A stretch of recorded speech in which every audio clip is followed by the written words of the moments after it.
গাড়ি নিয়ে আসলো, অটো নিয়ে থামলো, তারপর অতর্কিতভাবে প্রায় 40-50 জনের একটা মব করে অতর্কিতভাবে হামলা চালাইলো ভাই।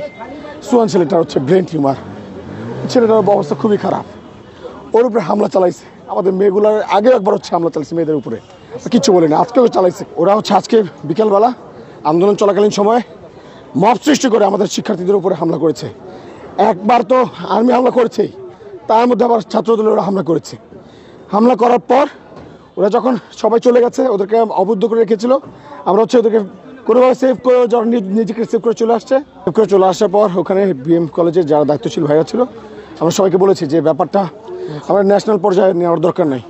হ্যাঁ, কারা কি করছে না করছে, যেহেতু একটা দল, আপনারা হচ্ছে, আমরা কাউকে এন্ট্রি করতে চাচ্ছি না, আমাদের সবার অধিকার আদায়ের জন্য আমরা এখানে রাজপথে নামছি।